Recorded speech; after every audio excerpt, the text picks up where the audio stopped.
ఈమె ఇలా చెప్పిన తరువాత ఆ పరశురాముడు వెంటనే ఆమెతో ఒక మాట అన్నాడు. అమ్మా, నీకు 2 రకాలైనటువంటి అవకాశం ఇస్తున్నాను. ఈ రెండిటిలో ఏది కావాలో చెప్పు. ఒకటి, సాల్వుడికి శిక్ష వెయ్యమంటావా?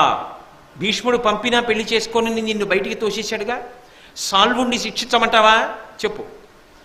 2, భీష్ముణ్ణి దండించమంటావా? చెప్పు. రెండిటిలో ఏది చేయమంటావు? చేసేస్తాను. నిక్కచ్చిగా అయితే చెప్పండి. ఆవిడ ఏది చెప్పాలి? సాల్వుణ్ణి శిక్షించమని చెప్పాలి. శిక్షించి నన్ను మళ్ళీ వివాహం చేసుకునేటట్టు చెయ్యండి అని చెప్పాలి. మరి ఆవిడేనా వెళ్ళి చెప్పింది సాల్వుడికి? భీష్ముడి తప్పే ఉందయా, పాపం నేను వెళ్ళి చెప్పగానే వెనక్కి పంపాడని చెప్పిందా లేదా?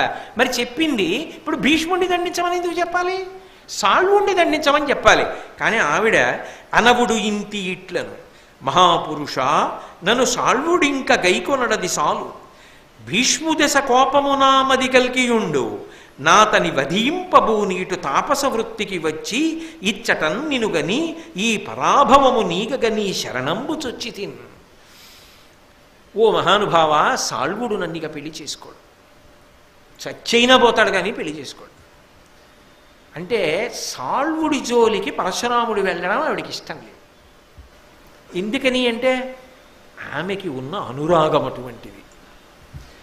ఆయన తనని పెళ్లి చేసుకోకుండానైనా బతికేయాలి, భీష్ముడు చచ్చిపోవాలి. ఎందుకు? నీకు నాకు సహేతుకంగా అనిపించకపోవచ్చు, కానీ ఆవిడికి అది చాలా బలమైన కారణంగా అనిపించింది. కక్షలున్న వాళ్ళకి వాళ్ళు చేసే పనులు సహేతుకంగానే అనిపిస్తాయి, ప్రపంచానికి అంతటికీ అనిపించకపోయినా. అలా అనిపించకపోతే ఎందుకు చేస్తారండి కదా? అలాగే ఉంటుంది మనస్తత్వం. భారతం ఏం చెప్తుంది అంటే మనుషుల జీవితాలనే చెప్తుంది, అప్పుడైనా ఇప్పుడైనా ఎప్పుడైనా అంతే. కాబట్టి ఇప్పుడు ఈ మాట చెప్పగానే ఆవిడంది, నాకు భీష్ముడి మీదే పగ, నాకు భీష్ముడి మీదే క్రోధం, నా కోరిక ఏమిటో తెలుసా? ఆతని వధింపబూని ఇటు తాపస వృత్తికి వచ్చి ఇచ్చటం నినుగని ఈ పరాభవము నీగగ నీ శరణంబు చొచ్చితిన్. భీష్ముణ్ణి చంపేయడానికి కావలసిన శక్తి పొందడానికి తపస్సు చేయడానికి వచ్చాను.